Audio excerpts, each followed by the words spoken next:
Oke, sekarang kita akan bahas titik pusat massa.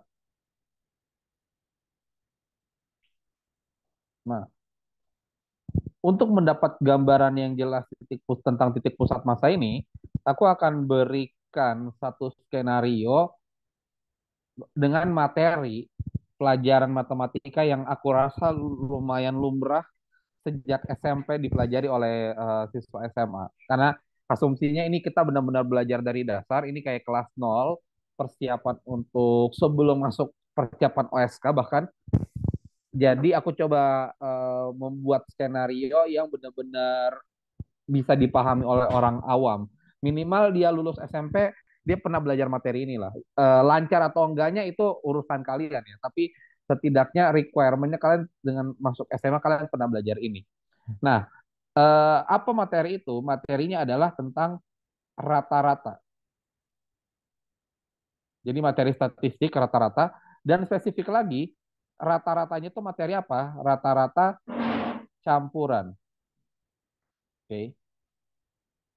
Nah, sebagai contoh kayak gini, biar kita langsung bahas rata-rata campuran ini aja. Aku contohin aja, misalkan eh, ada satu kelas, dia memiliki nilai 70. Aku bikin di garis bilangan ya, bikin suatu garis bilangan, pakai warna merah aja.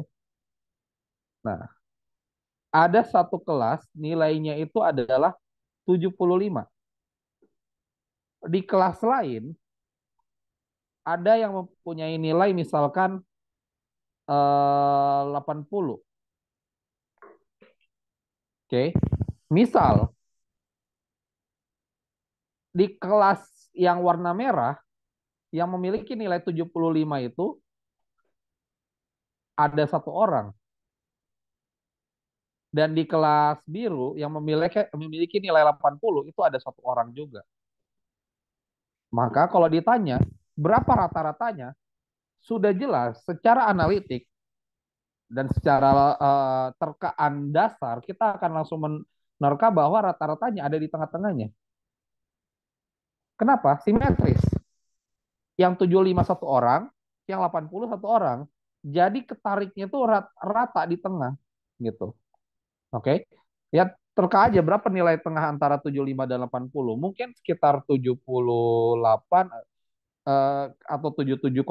Pokoknya kalian bisa terka lah di sekitar nilai segitu. Oke. Tanpa perlu dihitung secara kuantitatif yang eksak. Kita udah bisa nerka. Nilainya berarti sekitar misalkan aku tulis aja ya 77,5. Kalau salah koreksi. Oke. Nah, sekarang bagaimana jika kasusnya diubah? Yang nilainya 75 dibuat jadi dua orang. Otomatis tanpa perlu menghitung, kita udah tahu bahwa nilai tengahnya pasti akan bergeser. Bergeser kemana? Bergeser ke kanan. Sorry, bergeser ke kiri. Kenapa? Karena sekarang yang lebih dominan adalah 75. Oke? Kira-kira seperti itu ya. Bagaimana kalau misalkan nilai 75 atau di kelas merah, jumlah orangnya dibuat jadi 3 orang. Nah, maka nilai rata-ratanya kembali bergeser makin ke kiri. Berapa spesifiknya? Nggak tahu. Pokoknya masih lebih besar daripada 75, tapi tidak lagi 77,5. Jadi lebih kecil dari 77,5. Makin dekat ke 75. Begitupun selanjutnya. Kalau misalkan kita terus-terusan membuat menambah jumlah orang di kelas nomor 70, kelas merah ini, misalkan jadi 10 orang, sedangkan yang kelas biru tetap satu orang, maka rata-ratanya akan terus-terusan mendekati 75. Seberapa dekat? Sedekat mungkin. Pokoknya kita nggak bisa terka. Kita tinggal hitung aja eksaknya berapa, tapi kira-kira dia akan terus-terusan mendekati 75. Oke? Kalian bisa coba bermain-main dengan kalkulator kalian. Kalian buat rumus. Aku rasa kalian tahu lah ya cara ngitung rata-rata campuran. Caranya sederhana. Frekuensi kelas A dikali nilainya dari kelas A ditambah frekuensi kelas B kali nilai kelas B dibagi total semua orangnya FA tambah FB. Oke. Jadi yang kalian akan rubah-ubah itu adalah misalkan si FA-nya. Ubah terus nilai FA-nya, maka lama-kelamaan kalau dia misalkan dinaikin angkanya, nilainya itu akan mendekati X, X campurannya akan makin mendekati si nilai A itu. Oke. Gitu. Jadi dia akan turun terus sampai mendekati nilai A. Kurang lebih seperti itu ya penggambarannya. Oke. Nah, bagaimana kalau misalkan yang B yang ditambah? Ya udah makin jadi dia akan bergeser lagi ke B gitu. Nah, ini penggambaran tentang titik pusat massa secara satu dimensi. Oke. Nah, sekarang ini kan tadi kita membahas tentang cuman dua kelas. Bagaimana kalau ada tiga kelas? Nah, kalau ada tiga kelas misalkan gini, ada 75, ada 80, ada 85. Oke. 75, 80, 85. Sekarang kita buat skenario misalkan yang 75 ini berjumlah tiga orang, yang 80 berjumlah misalkan 10 orang, yang 85 misalkan kita buat berjumlah 20 orang misalkan. Dari sini kita bisa lihat misalkan kita buatkan grafiknya 85 itu 20 orang. Ini nilai 20. Berarti kalau 80 itu cuman setengah dari ketinggian itu. Tiga berarti sepertiganya lah, segini misalkan. Oke. Dari sini aja kita bisa lihat kalau kita tarik garis grafik, oke. Tengah-tengah dari nilai ini ada di sebelah sini, pertengahannya. Kenapa? Karena dia mendekati si 85 kan 20 orang. Titik pusat masanya itu bergeser ke yang frekuensinya makin banyak atau kuantitasnya makin banyak, oke? Jadi nilai titik pusat massa akan terus-terusan mendekati satu tempat yang kuantitasnya makin banyak nominalnya. Oke, kebayang ya? Jadi kalau kita mau deskripsikan pusat massa dari nilai-nilai ini 75, 80, 85 dari kuantitas 3 orang, 10 orang dan 20 orang, maka kita akan dapat nilainya itu ada di dekat-dekat 85 gitu. Oke. Nah, bagaimana kalau misalkan kita bikin lagi skenario-skenarionya biar makin paham. Bagaimana kalau misalkan eh, di garis bilangan yang sama tadi kita bikin skenario 75, 80, 85. Oke. Misalkan yang 75 ini ada 100 orang.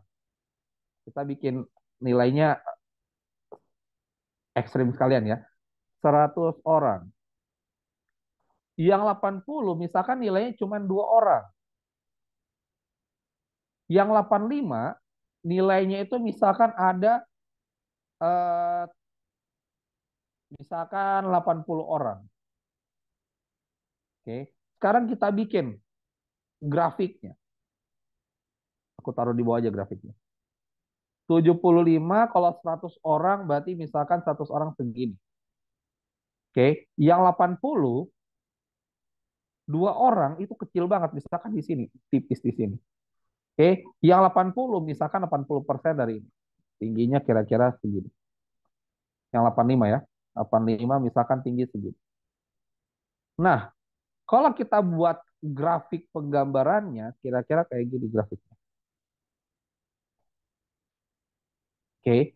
Nah, dari sini kita bisa terka, oh, kumpulan masanya dominan itu ada di mendekati 75. Kenapa? Lihat aja di sini sama di sini, oke. Lebih luas, lebih tebal di daerah sini. Oke. Tapi yang jadi permasalahan adalah 80 ke 85 juga nggak kalah luas areanya dibandingkan 75 dan 80. Jadi pada saat awal kalau kita lihat 7580 dia agak geser ke kiri. Tapi karena dia bergabung dengan antara 80 dan 85, dia dinetralkan sedikit ke kanan gitu. Tapi kalau misalkan berdasarkan resultan lebih dominan tetap yang ke kiri, berarti kurang lebih nanti titik pusat masanya itu ada di sekitar 80 tapi geser sedikit ke kiri gitu. Jadi nggak dominan agak mendekati 75 tapi dia malah mendekati 80 gitu. Oke, karena tadi ada interaksi di sini ketarik oleh dominan area yang lebih besar di 80 ke 85 gitu. Oke. Maka titik pusat masanya kurang lebih ada di sekitar sini. Nilainya berapa? Bisa dihitung manual. Bagaimana cara ngitungnya? Gampang. Frekuensinya A dikali value-nya A atau nilai A ditambah frekuensi B dikali value-nya B ditambah frekuensi C dikali value-nya C. Kalau misalkan dia ada ada 10 komponen ya udah nanti penjumlahan ini akan terjadi 10 kali gitu loh. Oke. Dibagi total semuanya. Total semuanya itu kan total kuantitas dari semua uh, partisipan. FA tambah FB tambah FC gitu. Berarti 100 tambah 2 tambah 80 gitu. Nah, itu nilai rata-ratanya berapapun nilainya akan menggambarkan si titik ini tadi, si daerah sini tadi.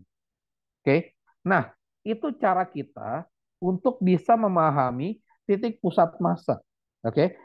Jadi rata-rata campuran yang kita pelajari waktu SMP sebenarnya itu adalah penggambaran tentang titik pusat massa data pada satu dimensi.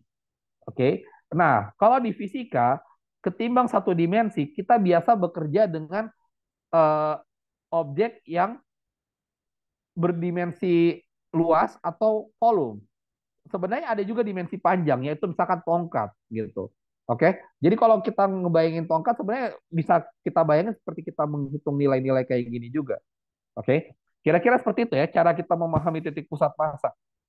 Nah, semoga sampai sini sudah jelas. Aku coba mencari pendekatan titik pusat massa ke materi yang cukup dekat ke teman-teman. Semoga bisa dipahami. Oke, silakan diserap dulu materi ini. Kalau sudah, aku akan kasih lanjutannya, yaitu yang 2 dimensi maupun 3 dimensi. Oke.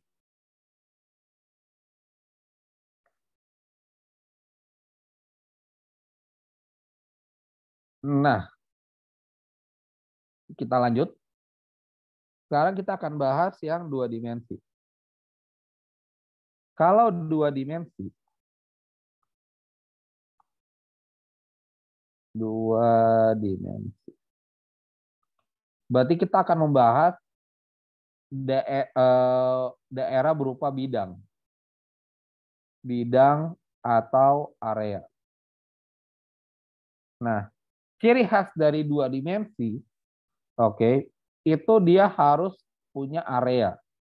Oke. Dan namanya area dalam kuantifikasi area biasanya untuk mempermudah kita akan menggunakan koordinat.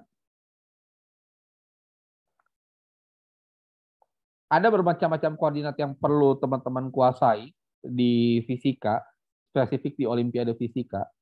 Pertama adalah koordinat yang sudah dipelajari dari SD, yaitu koordinat kartesian. Koordinat kartesian ini buat teman-teman yang masih belum menangkap konteksnya, kartesian itu sesederhana pengalamatan blok dan nomor, oke? Misalkan kalian tinggal di perumahan, kalian punya rumah blok A nomor 10. Jadi tinggal dibuat aja, oh ini ada di sumbu arah di barisnya itu baris A, nomornya nomor 10. Baris B nomor 2, misalkan kayak gitu, oke? Nah, tapi karena kita pengen membuatnya dalam nilai atau dalam kuantitas, makanya kita membuatnya semua dalam angka. Dan ketimbang menggunakan A, B, C, D dan nomor, biasanya dua-duanya nomor, baik itu yang arah horizontal maupun arah vertikal gitu. Nah, Yang kartesian ini kita sering mengenalnya dengan sumbu X, sumbu Y ya. Sumbu X dan sumbu Y. Sumbu X dikenal sebagai orbit. Orbit lagi. Ordinat yang Y itu absis. Atau kebalik ya. Ordinat Y itu ordinat X absis. Ya, ya, X itu absis, Y ordinat. Oke. Y ordinat, X absis. Oke, itu nama aja ya. Buat pemahaman aja. Biar kita punya satu penyebutan yang sama. Oke. Jadi kalau Cartesian itu bidangnya bidang vertikal horizontal. Kita ulang lagi. Kenapa kita harus belajar koordinat? Kita belajar koordinat biar kita bisa mengalamatkan area atau volume pada lokasi titik tertentu. Karena area atau volume ini kan dia sangat-sangat fleksibel. Oke, kalau misalkan kita bisa menentukan satu titik poros atau satu titik pusat, kemudian kita menamakan suatu titik yang lain dengan alamat yang pas, kita bisa tahu lokasinya di mana. Oke, jadi prinsip dari koordinat adalah teman-teman harus punya titik poros atau titik pusat. Kalau di sudut di koordinat kartesian kita mengenalnya sebagai titik apa ya, titik itu titik pusat lah, oke? Atau secara koordinat nilainya adalah 0,0. Sorry, origin. Aku baru ingat istilahnya. Jadi teman-teman harus tentuin satu titik origin atau titik poros atau titik pusat, oke? Dari koordinat teman-teman. Gunanya buat apa ya? Gunanya buat pengalamatan gitu. Misal, aku kasih gambaran ya. Misalkan ada perumahan kayak gini. Ini blok A, blok B, terus blok C. Oke. Terus ini ada nomor 1, 2, 3, dan seterusnya. Begitupun yang B dan yang C. Aku menamakan dia A karena aku merasa pintu masuknya itu gerbangnya ada di sebelah sini. Ya udah, karena pintu masuknya ada di pojok sampingnya A, maka aku bilang aja, oh ya udah, yang bagiannya A itu adalah titik awalnya. Ini titik awal. Oke. Nah, titik awal ini kan sebenarnya sifatnya relatif ya. Kalau misalkan aku mau nganggap, ada orang lain nganggap, enggak, aku mau titik awal itu berada di ujung yang enggak ada pintu masuknya gitu. Itu kan relatif. Oke. Tapi karena semuanya relatif, maka kita harus mendeklar, menyatakan di mana nih titik awal yang kita tentukan, dan itu harus dikomunikasikan gitu. Namanya juga koordinat. Jadi koordinat yang misalkan aku buat bisa jadi akan berbeda sama koordinat yang dibuat orang lain. Tapi yang jelas referensinya harus jelas di mana. Kalau referensinya udah jelas, baru kita lihat alamatnya berdasarkan titik koordinat yang udah dibuat. Oke, itu tujuan kita buat koordinat ya. Prinsipnya adalah seperti itu. Biar kita punya alamat yang jelas terhadap referensi area atau volume. Oke, ini aku hapus saja. Kita balik lagi ke tadi. Nah, koordinat selain kartesian, ada koordinat lain. Koordinat lain yang sering digunakan itu adalah koordinat polar. Oke. Untuk koordinat polar, sebenarnya ini menyelesaikan permasalahan dari relativitas bola. Oke. Koordinat polar itu menyelesaikan permasalahan dari relativitas bola. Aku kasih gambaran. Kenapa ini penting untuk belajar koordinat polar. Misalkan begini, kita menyadari bahwa bumi berbentuk bola. Bumi berbentuk bola. Oke. Mungkin ada beberapa golongan yang bilang bahwa bumi itu datar. Oke. Kita tidak sedang membahas itu mana yang benar mana yang salah, tapi kita asumsikan aja lah, misalkan bumi berbentuk bola. Nah, sekarang begini. Aku tadi ngelihat ada peserta di sini berasal dari SMA 2 Sumatera Barat. Oke. Misal SMA 2 Sumatera Barat atau SMA berapa gitu. Oke.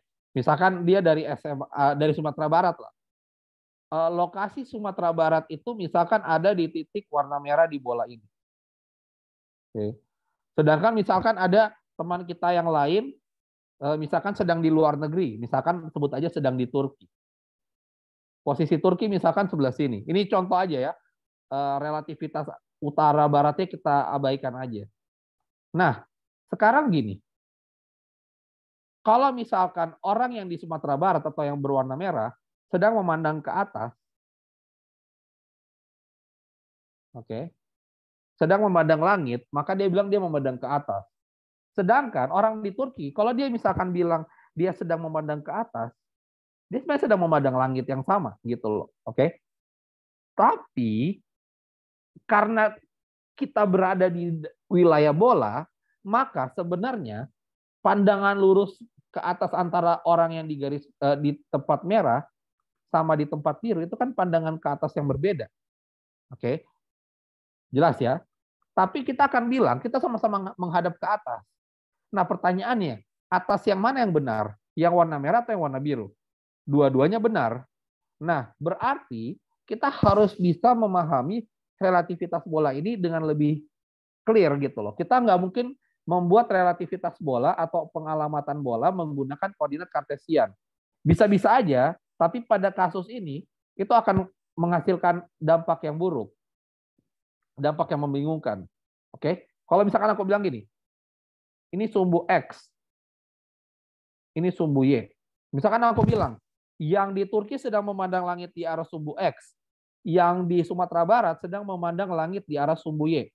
Padahal sama-sama menghadap langit gitu loh. Oke. Dan ada lagi yang bilang, lah terus yang mana sumbu X mana sumbu Y? Kalau aku bilang misalkan sumbu X-nya yang Sumatera Barat, sumbu Y-nya misalkan Turki, gimana? Apakah menghasilkan pandangan yang berbeda? Sebenarnya nggak ada masalah.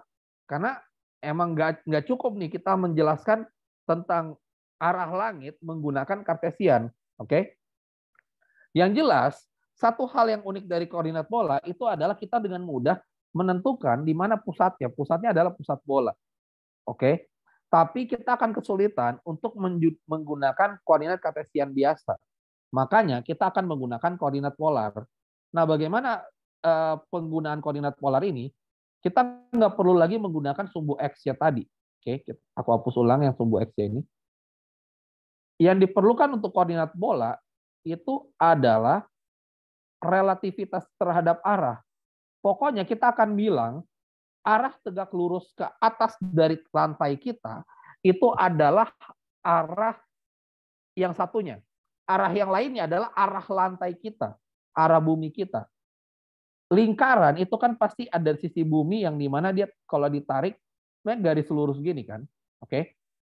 Kenapa kita lihat lurus? Karena kita kan adalah objek kecil yang ada di lingkaran yang berbentuk melengkung gitu. Jadi kalau kita lihat secara perspektif kita yang kecil, kita tuh berada di tempat yang lurus.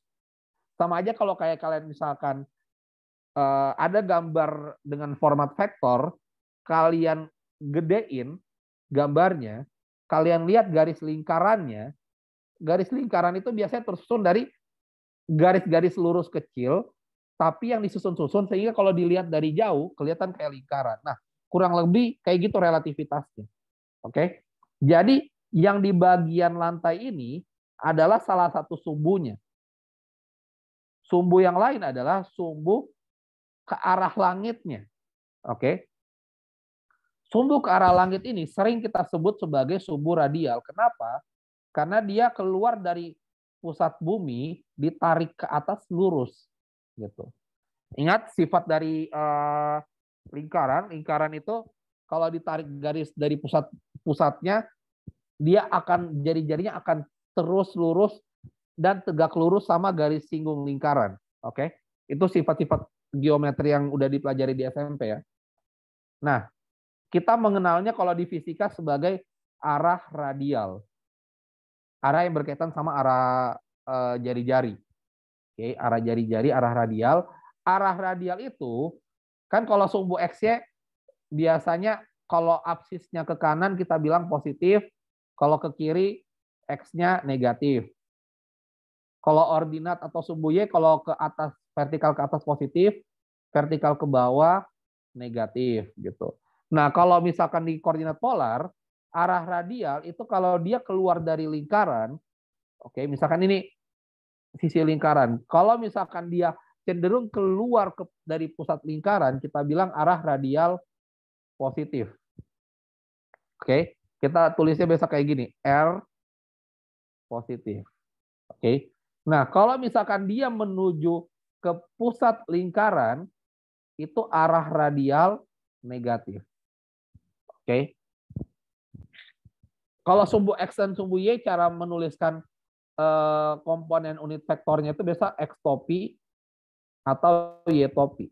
Atau beberapa orang juga, dan sering kalian temukan pasti menggunakan I topi sama J topi. Itu penulisan arah vektornya ya. Oke. Kalau radial itu R topi, positif kalau dia keluar lingkaran, keluar dari pusat, negatif kalau menuju pusat lingkaran.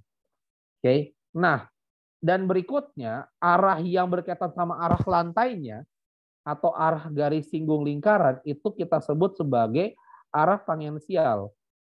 Arah tangensial. Dan untuk arah tangensial, dia disimbolkan sebagai theta topi. Nah, ini menarik. Arah positif itu cenderungnya adalah yang arah tangensial yang cenderung berputar clockwise. Oke. Yang cenderung menghasilkan putaran clockwise atau berlawanan jarum jam.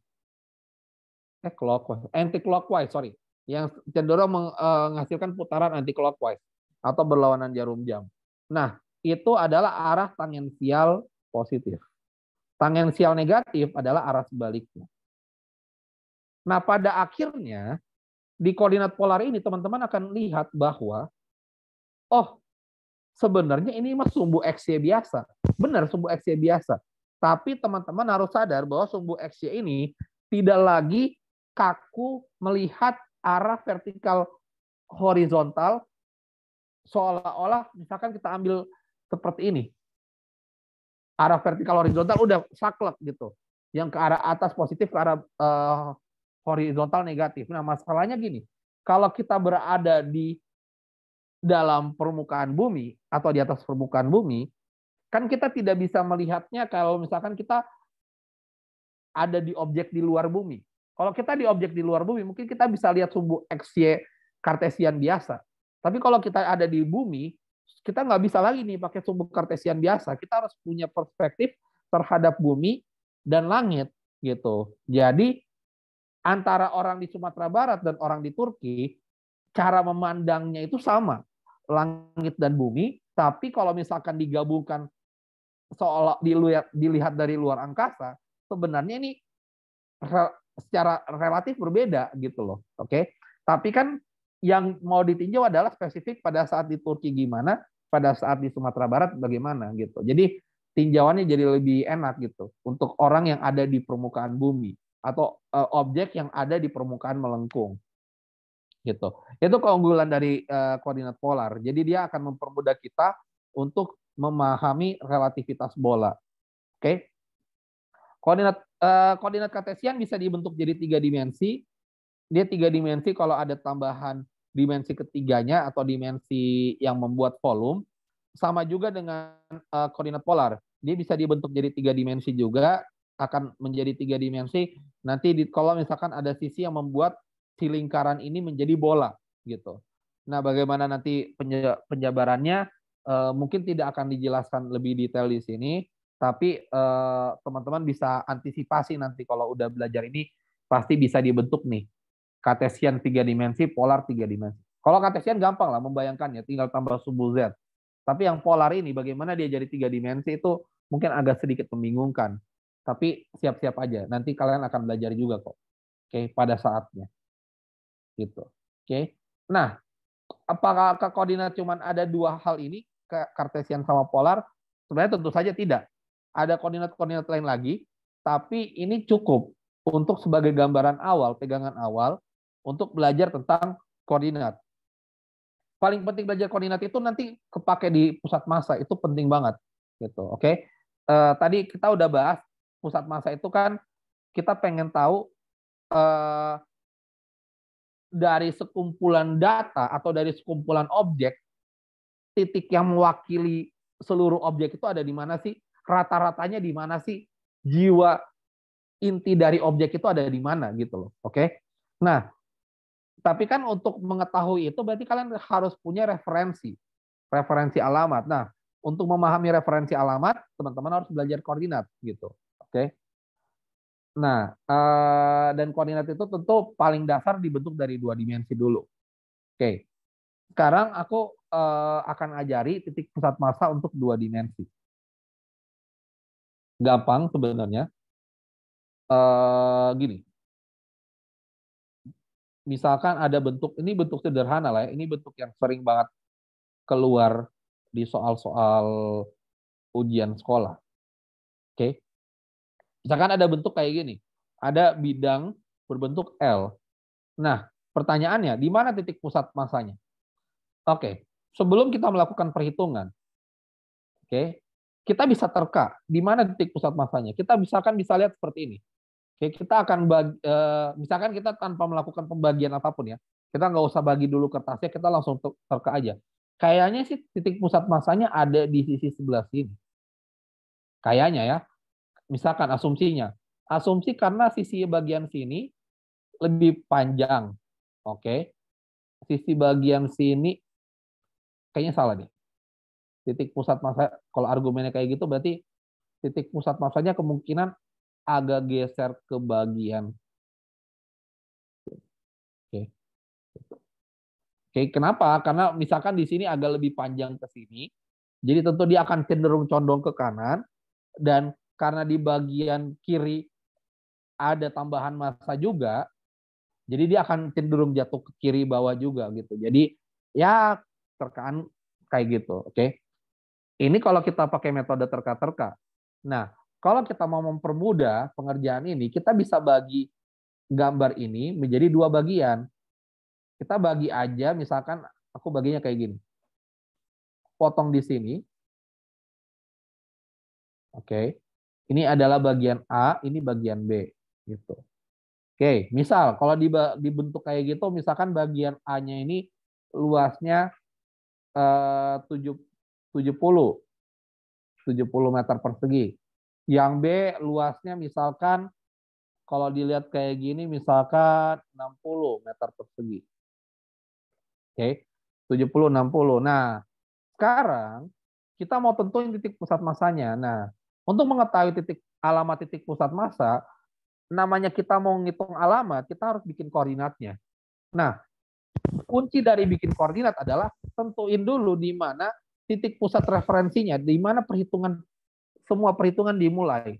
Misalkan, aku menganggap titik originnya atau referensinya itu ada di pojok kiri bawahnya A ini, titik 0,0. Oke. Nah, setelah kita tentuin di sini, kita udah punya referensi. Dan kalau dari situ udah mudah nih, gitu. Nah, misalkan kalau kita mau ngitung bagaimana cara ngitung pusat massa ini, kita tinggal hitung aja, misalkan. Tapi ini lagi nih, perlu dipahami. Titik pusat massa ini, kalau dia 2 dimensi, kan ada 2 alamat. Ada alamat di sumbu X, ada alamat di sumbu Y. Nah, hitungnya berbeda.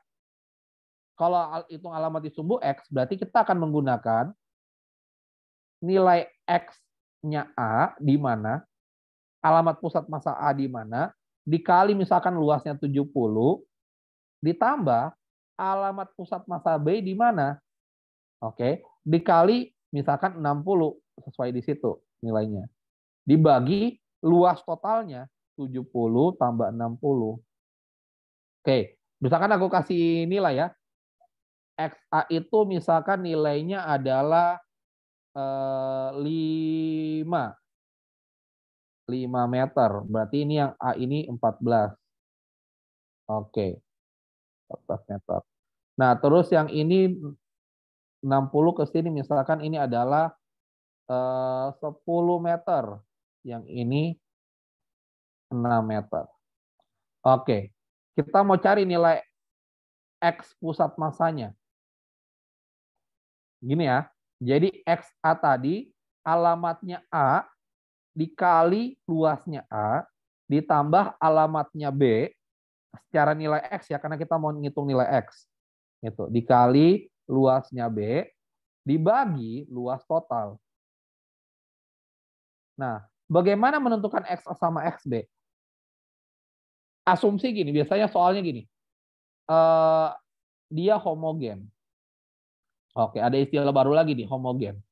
Homogen itu artinya tersebar merata. Tersebar merata. Nah, kalau dia tersebar merata, berarti secara logika, secara X, si A ini, posisinya ada di tengah-tengah. Di sini. Berarti tengah-tengah dari 5 itu kan adalah berapa? Tengah-tengahnya 5 itu adalah 2,5. Oke, dikali 70 ditambah. Nah, ini lagi yang menarik dari B. Lokasi B itu kan nilai panjangnya B adalah 10 tadi secara X.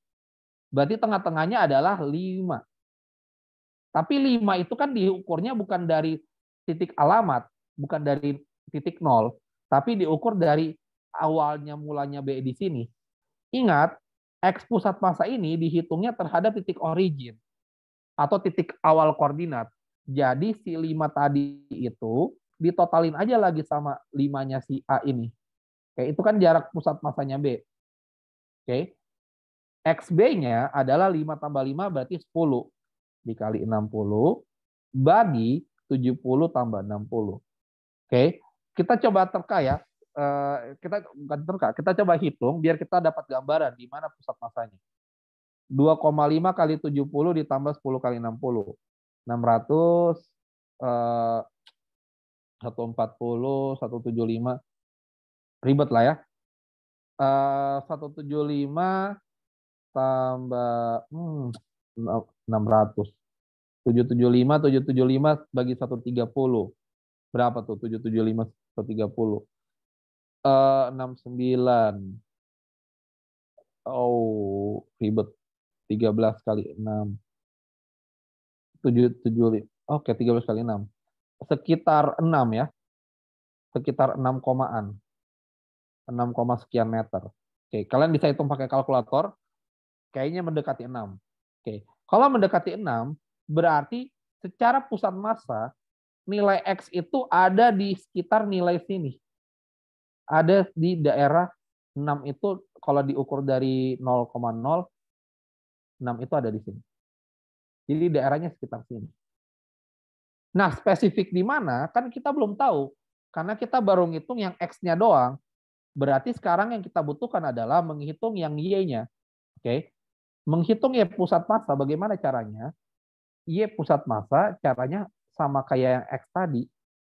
Oke, caranya adalah tinggal bikin aja YA dikali 70 ditambah YB kali 60 dibagi 70 tambah 60. Nah, pengalamatannya ingat, kok patokannya adalah yang 0,0 ini.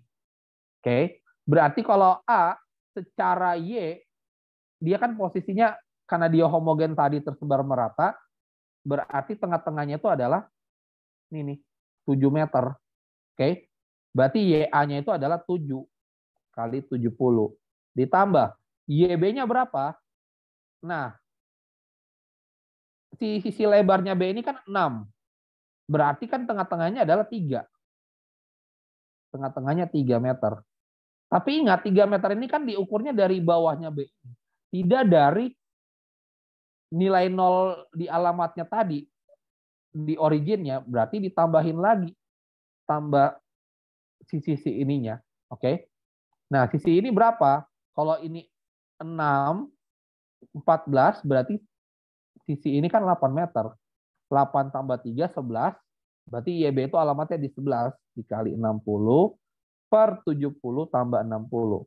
Aku ulang lagi ya, kenapa ini 8? Karena kan ketinggiannya A kan 14.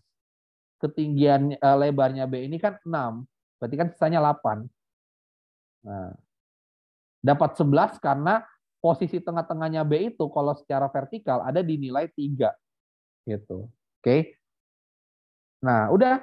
Ini adalah nilai Y pusat massa untuk yang B. Jadi ngitungnya adalah menggunakan konsep rata-rata Tapi ada satu hal yang harus diperhatikan. Kalian harus tentukan di mana referensi dari alamat koordinatnya. Oke. Setelah ditentukan, masing-masing dari nilai X maupun Y-nya harus diukur dari nilai referensi tadi. Gak boleh nilainya doang. Misalkan kayak B tadi secara nilai Y 3. Tapi kan T3 itu kan lebarnya doang. Apa tengah-tengah dari lebarnya. Tidak diukur terhadap referensi. Kalau diukur terhadap referensi, posisinya ada di 11 meter ke atas. Gitu. Kira-kira seperti itu ya. Kemudian ini dimasukin aja. 7 kali 70, 11 kali 60. Wow. Kita coba terka lah ya. 490 tambah 660. Berapa tuh? 660, 49. 1150. 1150 bagi 130. Sekitar 8, hampir 9 ya. 9 hampir 9. Oke, sekitar 8, sekian meter, hampir 9 meter. Oke. Nah, dari situ kita udah bisa lihat bahwa X pusat masanya ada di nilai 6 meter, nilai Y pusat masanya ada di sekitar nilai 9 meter. 9 meter berarti lewat dikit dari 8, 1 meter ke atas berarti di sini loh. Nah, dari sini kita bisa terka, di sini pusat masanya. Sesuai terkaan yang tadi, gitu. Agak ke kanan, tapi karena di bagian A-nya ada sedikit ke bawah, jadi dia akan turun ke kiri dikit, ke bawah, gitu. Oke. Nah, berarti titik pusat massa ini adalah titik paling seimbangnya. Gitu. Jadi kalau misalkan si kertas atau si plat kertas, jangan plat kertas lah, plat besi berbentuk L kayak gini, kalau kita tusuk misalkan pakai paku di titik koordinat ini, terus kita setimbangin, maka kemungkinan dia akan seimbang tuh. Oke, nggak jatuh kemanapun, karena dia tersebar merata di situ, di titik pusat massa tersebut. Oke, jadi itu gunanya titik pusat massa ya. Di situ adalah titik paling seimbang dari suatu massa. Kalau dilihat berdasarkan perspektif perhitungan yang udah dilakukan, gitu. Nah, yang jadi pertanyaan adalah titik referensi kan bisa diganti-ganti. Bisa aja nih ada orang lain dengan kasus yang sama tadi. Oke. Bisa aja ada orang lain dengan kasus yang sama. Nih, gambarnya kira-kira tadi kayak gini ya. Ini ilustrasi aja. Misalkan ada orang lain mau bikin titik 0,0-nya tuh ada di pojok sini. 0,0 ada di pojok atas sini. Oke. Nah, berarti perhitungan X pusat massanya, rumusnya kan sama. XA kali, misalkan berapa tadi ya, luasnya.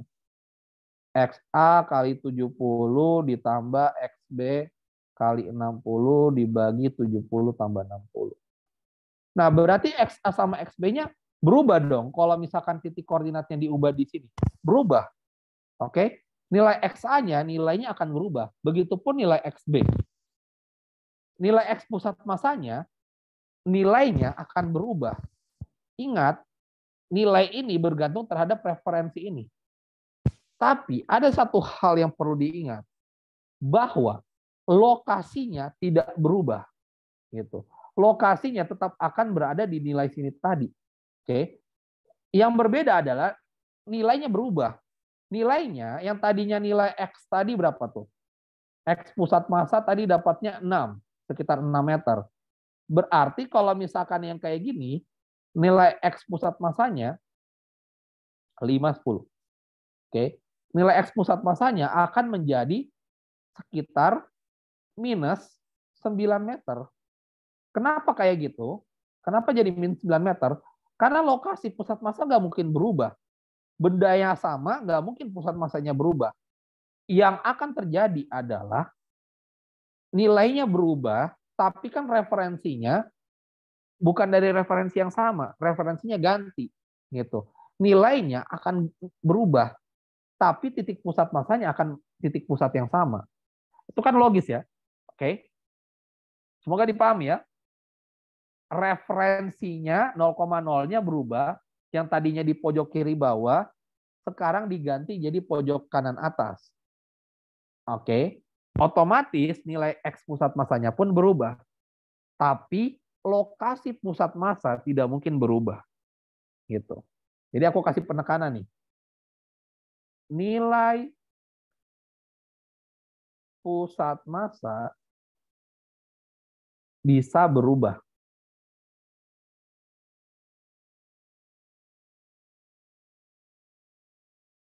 Lokasi pusat massa yang tidak bisa berubah. Lokasi pusat massa itu tetap selama masanya sama ya, masa yang sama dan masanya tidak diubah-ubah. Itu. Kenapa nilai pusat massa bisa berubah? Karena ingat, pusat massa itu bergantung terhadap koordinat. Bergantung terhadap titik awal dari koordinatnya.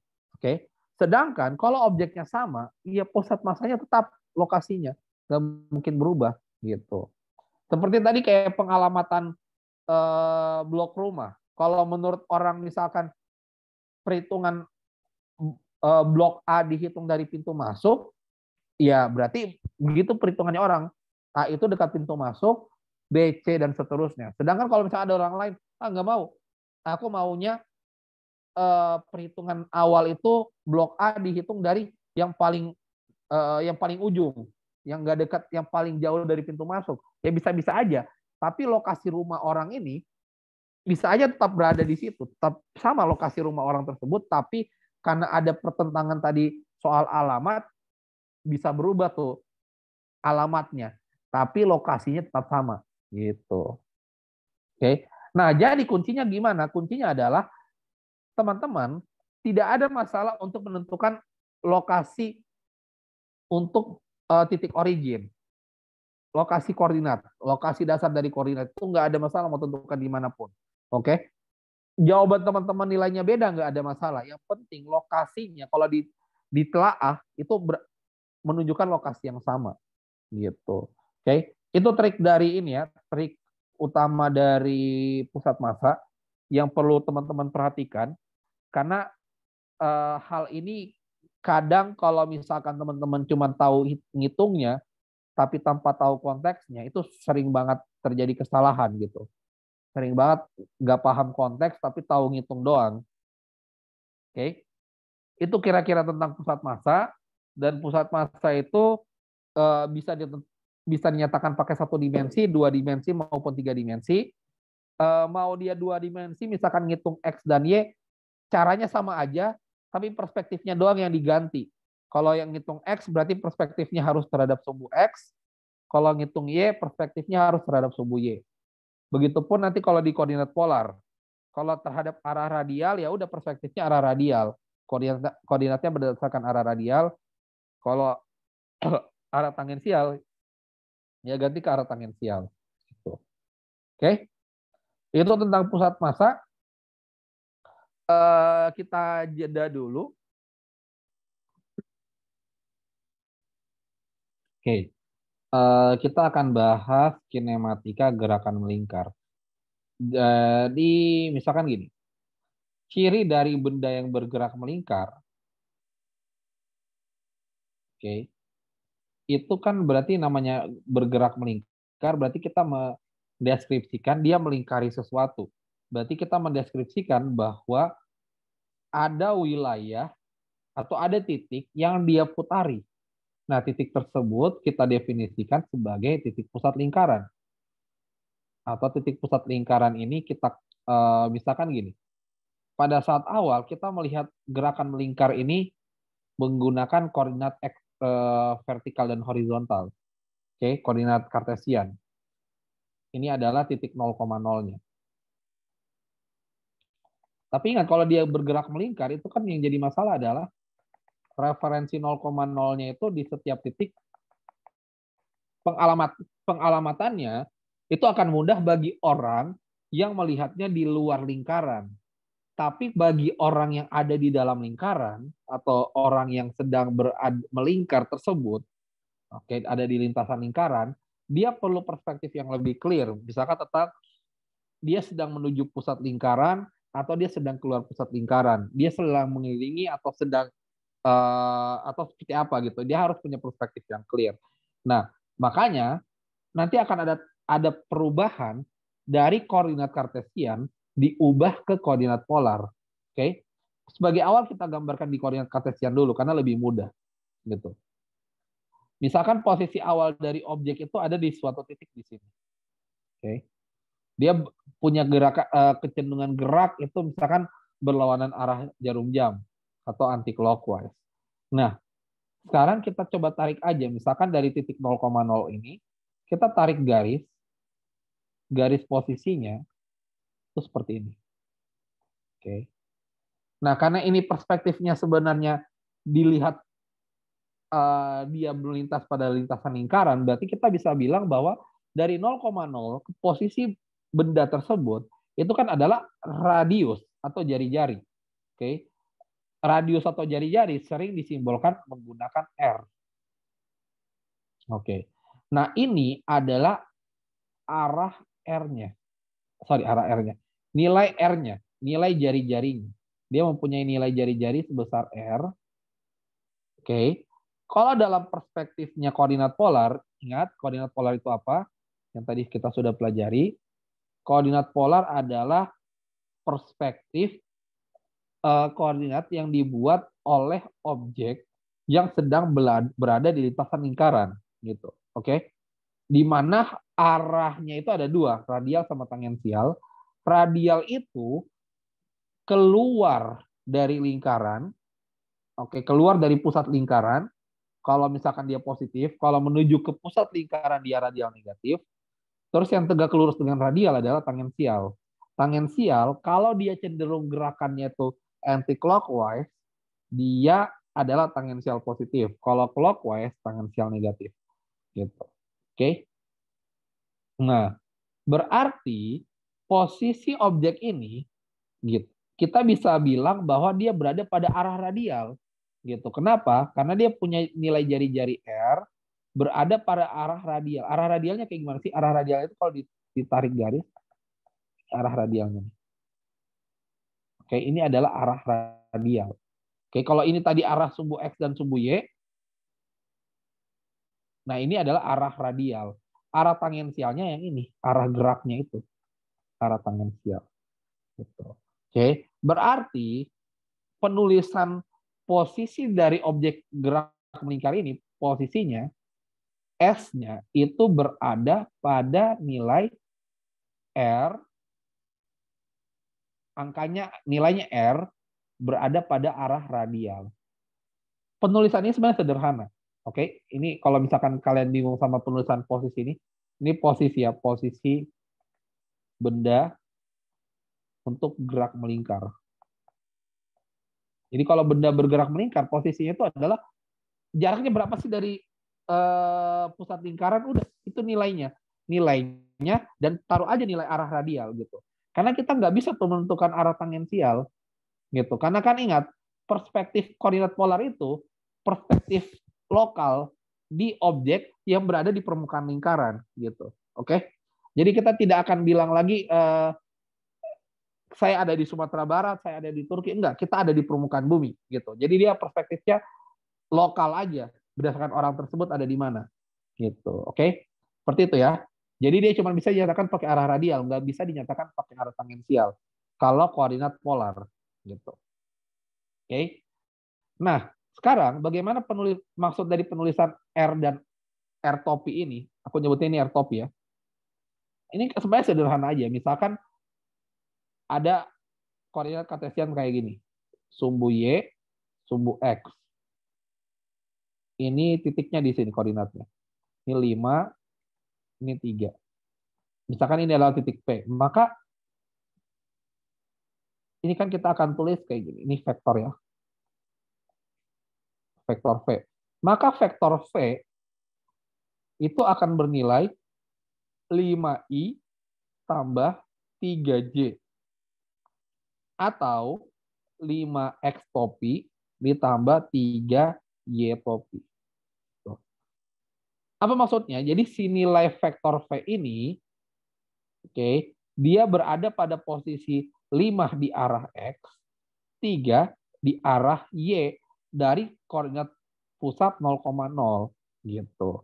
Nah, berarti kalau misalkan aku nulisnya kayak gini, aku nulisnya cuman aku nggak lagi menggunakan koordinat kartesian, aku cuma lihat pada perspektif koordinat polar aja.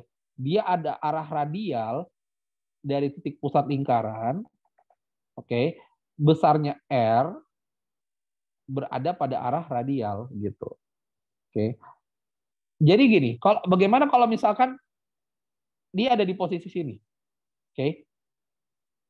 Jari-jarinya R juga berada pada arah radial, sama aja, nggak ada masalah. Jadi kalau koordinat polar itu kita kalian ada misalkan di Sumatera Barat, ada di Turki, ada di Inggris, ada di Sulawesi, di Jawa, secara perspektif kalian ada di atas permukaan bumi.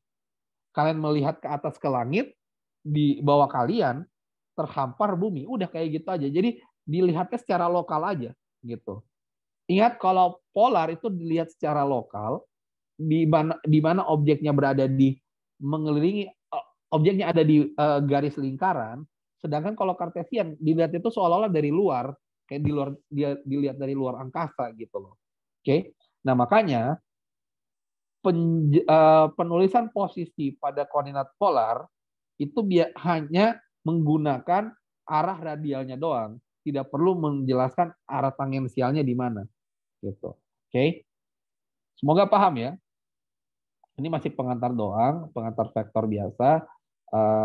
Kalau misalkan bingung, nanti coba pelajari lebih detail lagi materi ini. Ini sebagai awal aja pengantar, biar nanti kalau ketemu udah punya bayangan dan bisa lebih jelas lagi. Oke. Nah, astagfirullahalazim. Share screen-nya belum muncul dari tadi. Astagfirullah. Wait. Lucu banget. Oke. Makasih ya. Dari tadi baru ngabarin. Sorry. Tuhan. Kok bisa aku lupa share screen? Oke.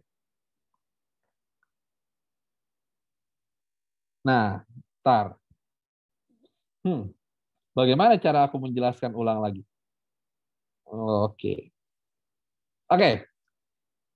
Aku singkat aja ya. Ini ada satu kesalahan teknis yang aku mohon maaf juga, baru sadar.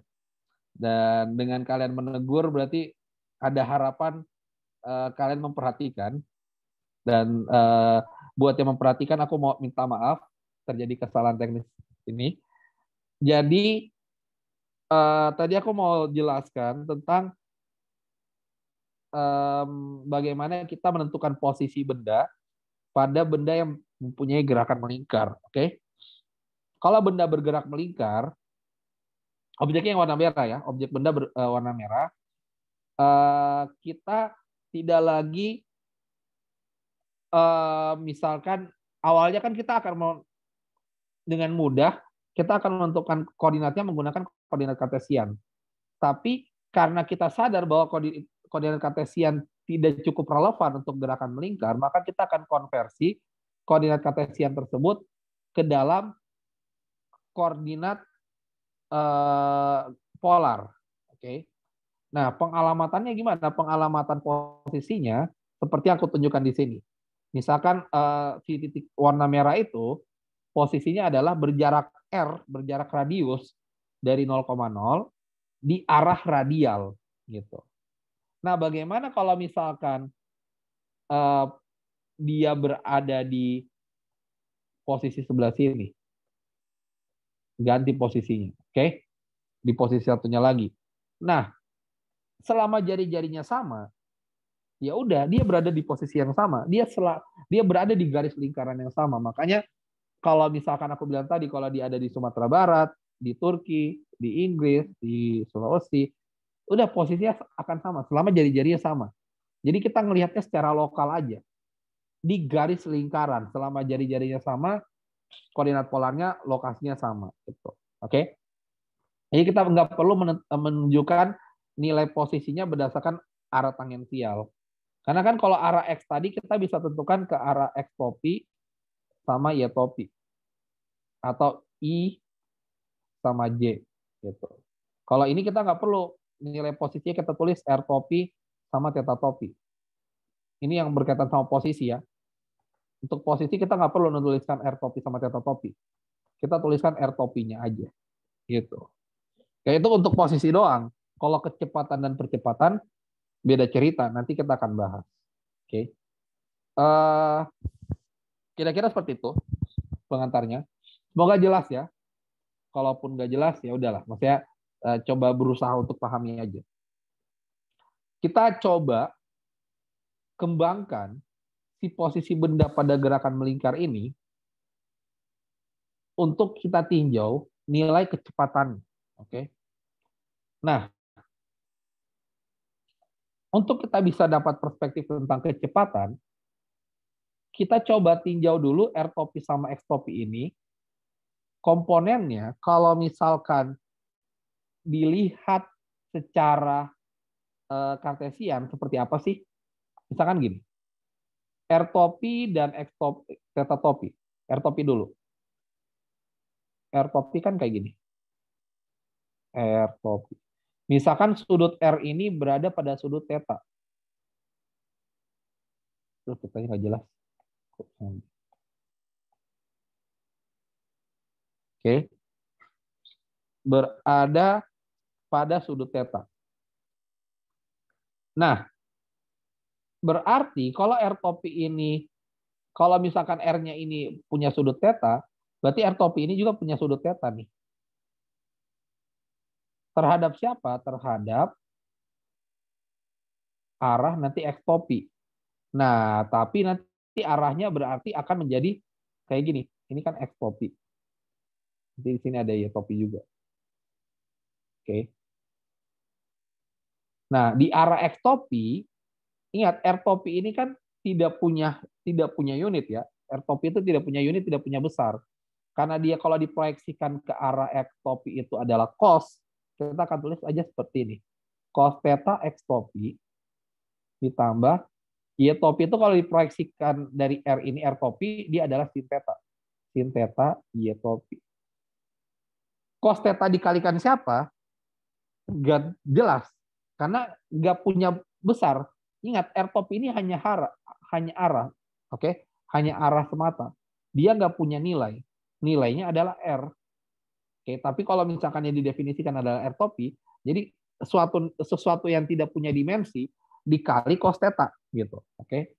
Cos theta X topi ditambah sin theta Y topi itu adalah arah dari R topi. Penjabarannya. Nah, bagaimana dengan theta topi? Oke, theta topi ini akan sedikit berbeda penjabarannya. Ini theta topi kayak gini. Kalau tadi R topi misalkan kayak gini, oke. Kalau misalkan kita definisikan, berarti X topinya kan ke arah belakang ya. Y topinya masih sama, ke arah atas. Oke. Misalkan kita lihat, kalau ini theta, ini kan 90 min theta. Kalau 90 min theta, ini misalkan 90 derajat, ini materi SMP ya. Kalau misalkan kalian bingung, kalian harus balik lagi belajar tentang hubungan sudut. Theta 90 min theta, 90 kurang 90 min theta jadi theta lagi di sini. Oke. Berarti karena tetanya ada di bagian atas, berarti yang bagian Y topi ini, kalau kita jabarkan theta topi, di bagian Y topi ini justru dia akan menjadi cos theta. Cos theta Y topi. Kenapa? Karena dia berdempetan sama sudut. Yang bagian sini akan menjadi sin theta dari X topi. Tapi arahnya negatif. Kenapa? Karena ke arah belakang. Oke. Ini adalah penggambaran untuk arah theta topinya. Kalau dijabarkan ke koordinat kartesian ya. Gitu. Min sin theta X topi ditambah cos theta Y topi. Itu yang arah tangensialnya. Kalau arah radialnya cos theta X topi ditambah sin theta Y topi. Oke. Nah, ini penjabarannya. Sekarang kita balik lagi ke kasus posisi tadi. Posisi benda pada gerakan melingkar ada nilai, ada arah. Nilainya R di arah radial R topi. Oke. Sekarang apa definisi dari, kan kita mau ninjau kinematika nih. Kinematika, tapi spesifik pada gerak melingkar, spesifik lagi penjabaran tentang uh, koordinat polar tadi. Oke, secara diferensial. Nah, di kinematika kita sadar kalau kita belajar posisi, karena ada 4 hal tuh yang dipelajari. Posisi, habis itu adalah waktu. Hubungan posisi dan waktu itu adalah kecepatan. Nah, coba ingat, rumus dari kecepatan itu adalah V sama dengan ds per dt. Perubahan posisi per perubahan waktu. Berarti V itu sama dengan, apa itu S-nya?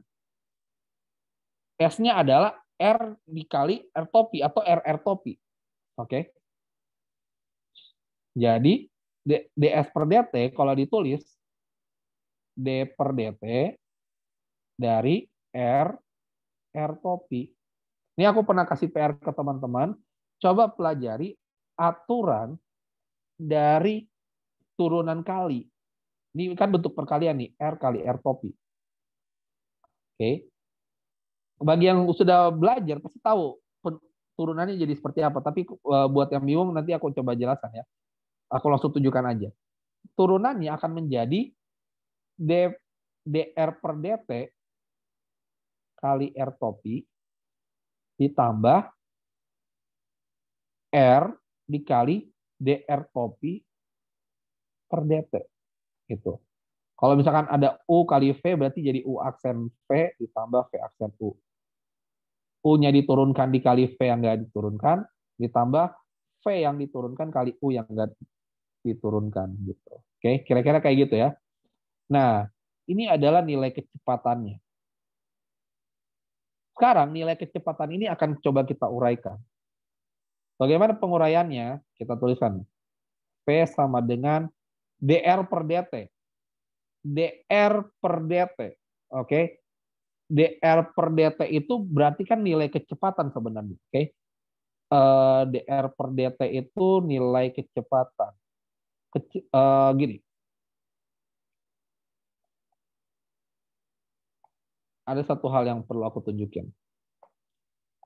Kalau teman-teman punya ds per dt, itu biasanya akan dituliskan menjadi S titik. Apa itu S titik? Berarti turunan 1 kali S terhadap waktu. Jadi kalau dia diturunkan terhadap waktu, biasa disimbolkan titik di atasnya. Nah, kadang juga dituliskan S double titik. Kalau double titik, berarti dia adalah turunan 2 kali dari S terhadap waktu. Gitu. Oke. Nah, titik turunan terhadap waktu itu bisa disimbolkan pakai titik di atasnya. Spesifik terhadap waktu ya. Kalau misalkan bentuk lain enggak, terhadap waktu doang gitu. Itu cara untuk mempermudah penulisan aja. Nah, jadi ds per dt itu S titik, turunan kedua S terhadap waktu, S double titik. Berarti kalau misalkan aku mau tulis secara sederhana, V sama dengan dr. R itu kan nilai dari radius aja. Tapi kan nilai R-nya bisa aja berubah-ubah. Kalau nilai R-nya berubah-ubah ya udah kita tulis aja R titik dikali R topi. Berarti R titik pada arah R topi. Ditambah R dikali dr topi per dt. Nah, kita uraikan nih. Siapa R topinya tadi? Oke, itu tadi R topinya ya. R topi adalah cos theta X topi ditambah sin theta Y topi. Berarti nanti kita bisa tuliskan di sini. Oke. R dikali D per dt dari R topi. Kita uraikan R topinya. R topinya adalah cos theta X topi ditambah sin theta Y topi. Oke. Nah, kita coba uraikan lagi.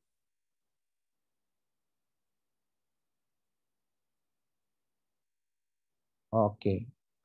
Nah, ini yang R topi R dot, aku nyebutnya R dot ya, yang di atasnya titik itu. Jadi V sama dengan R dot di arah radial. Itu nggak ada masalah. Ditambah R juga nggak ada masalah karena nilai R kita nggak tahu berapa, bisa aja berubah-ubah, bisa aja konstan. Nah, sekarang kita jabarkan ini. Cos theta X topi. Oke. X topi dan Y topi adalah nilai yang tanpa dimensi. Adalah suatu nilai tanpa dimensi. Nilai sorry, bukan nilai, tapi punya dimensi. Bukan tanpa dimensi ya. Dia adalah nilai, dia adalah dimensi tapi tanpa nilai. Karena dia dimensi tanpa nilai, berarti kita bisa menganggap dia seperti angka biasa aja, gitu loh. Oke, kita nggak tahu dia berupa fungsi, bukan kita nggak tahu. Kita tahu dia tidak mempunyai nilai yang berubah-ubah, jadi kita anggap konstan X topi dan Y topi. Berarti yang berubah-ubah itu adalah cos theta sama sin theta aja. Ya jelas cos theta sama sin theta berubah-ubah. Karena kalau bendanya bergerak berputar terus, berarti sudutnya berubah-ubah, gitu. Oke. Nah, ingat, kalau ada diferensial itu menyatakan tentang perubahan. Kalau dia berubah-ubah, dia bisa didiferensial. Kalau tetap, dia nggak bisa didiferensial. Oke? Nah, maka karena cos theta ini kan sama aja kita menurunkan gini, 2x kuadrat tambah 3x. Kalau kita turunkan terhadap x, maka kita akan turunkan satu-satu. 2x kuadrat kita turunkan jadi 4x, 3x jadi 3 gitu loh. Karena operasinya penjumlahan. Gitu. Nah, ini pun sama. Yang cos theta sama sin theta ini. Kita ulang lagi.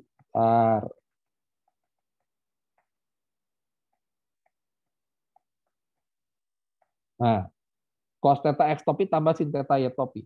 X topi dan Y topi anggap aja sebagai angka yang konstan. Nggak ada ngaruhnya. Dia nggak berubah gitu loh.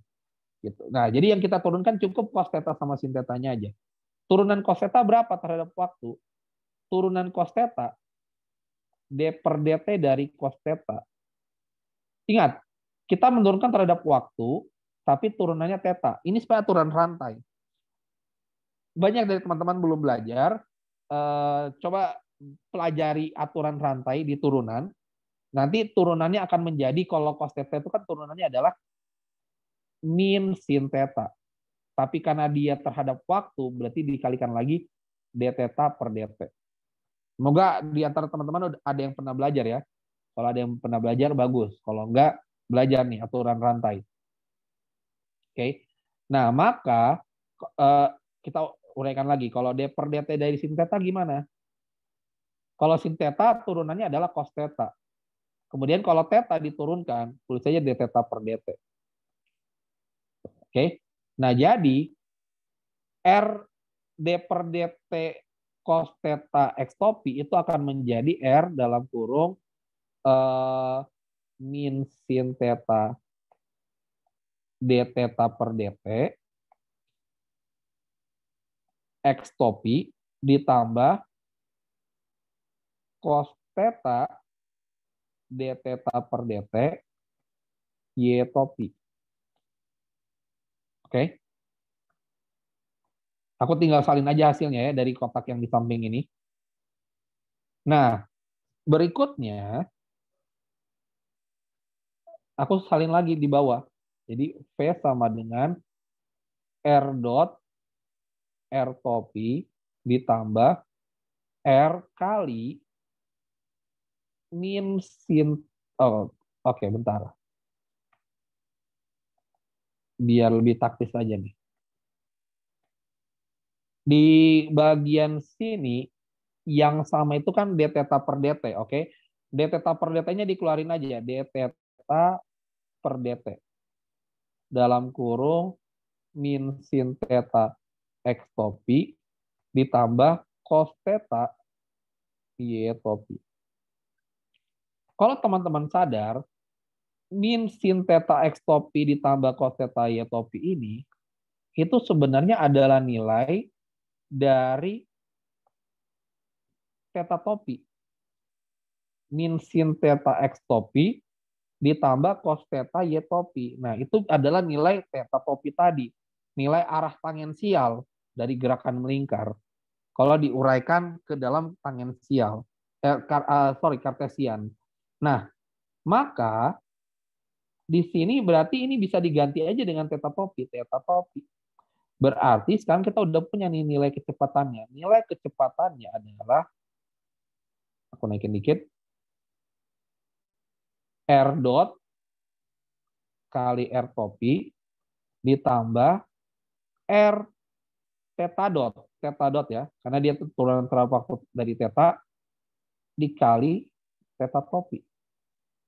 Berarti kecepatannya sekarang kalau teman-teman lihat, kalau kecepatan gerakan melingkar, ini kecepatan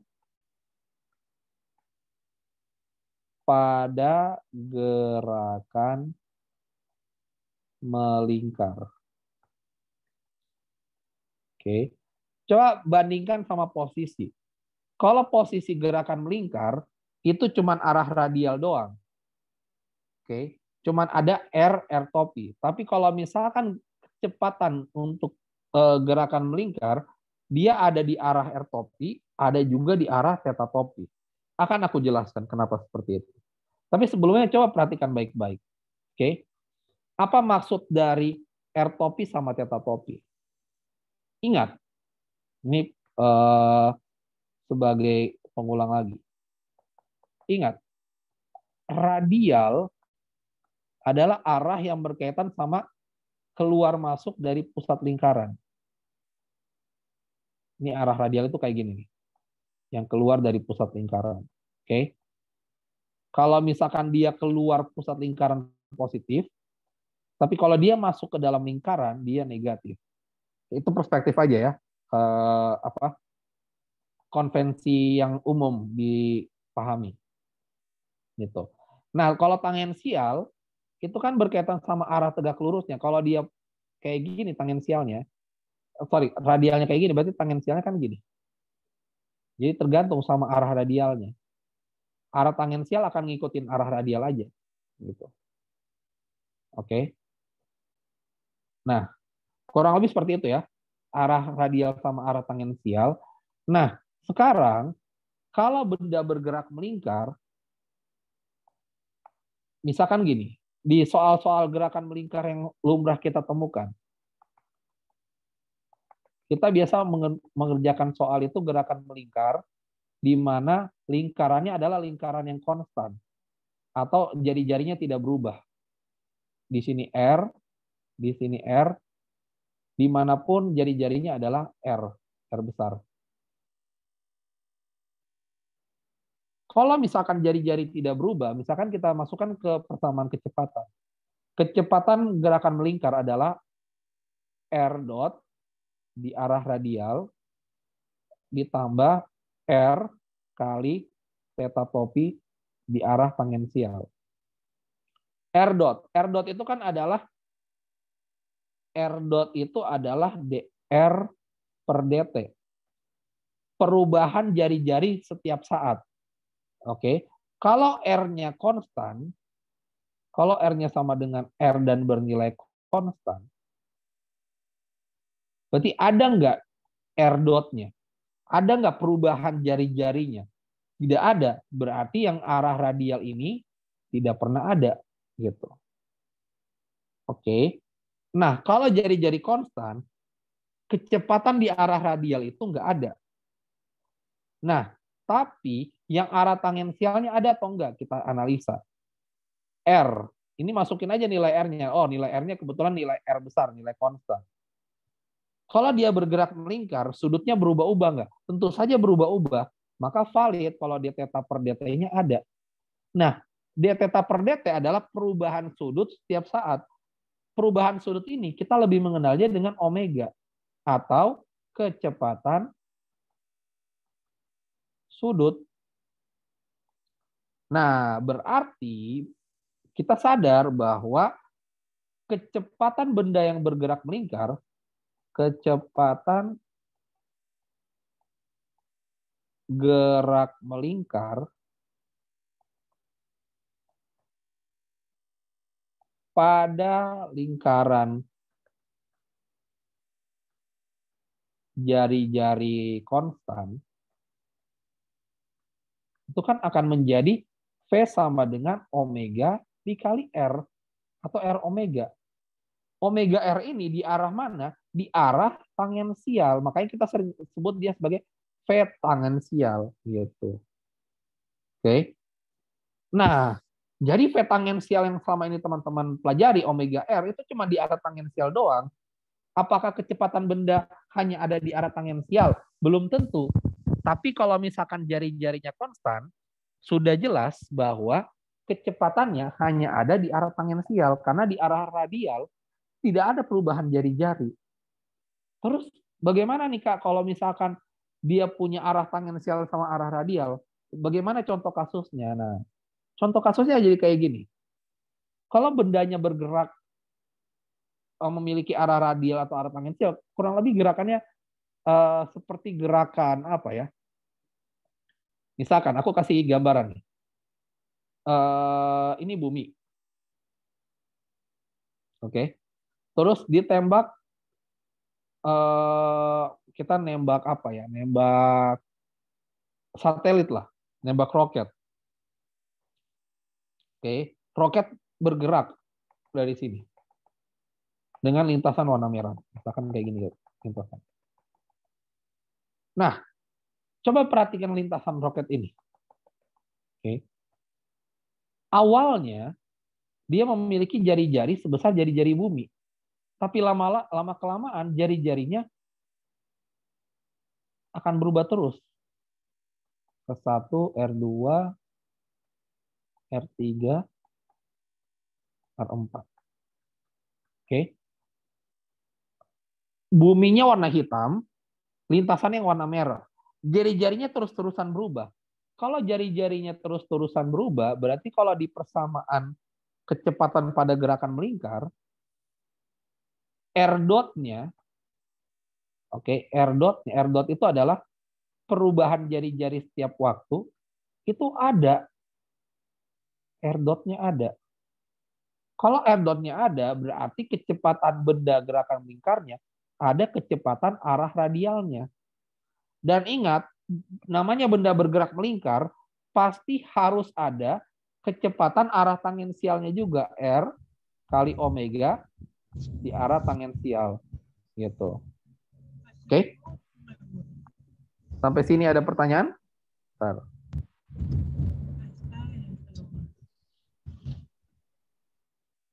Oke. Nanti kalau ada yang mau bertanya, silakan via chat aja ya teman-teman. Oke. Nah, kita lanjut. Dan nggak apa-apa, misalnya kalau mau nanya di tengah-tengah proses belajar nggak ada masalah, tapi coba lewat chat aja untuk yang sesi pelatihan gratis ini. Oke. Nah, kita lanjut. Jadi namanya gerakan melingkar itu pasti ada kecepatan arah tangensial. Tapi belum tentu ada kecepatan arah radial, karena belum tentu lingkarannya itu jari-jarinya berubah-ubah terus. Kalau jari-jarinya berubah-ubah terus, seolah-olah gerakan, mungkin kalau kita gambarkan, biar mudah, kayak suatu benda yang bergerak kayak di lintasan seperti obat nyamuk. Jadi gerakan melingkar, tapi lingkarannya kayak membesar terus atau mengecil. Gitu. Oke. Kalau dia memiliki perubahan jari-jari, berarti dia punya kecepatan arah radial, dia juga punya kecepatan arah tangensial. Oke.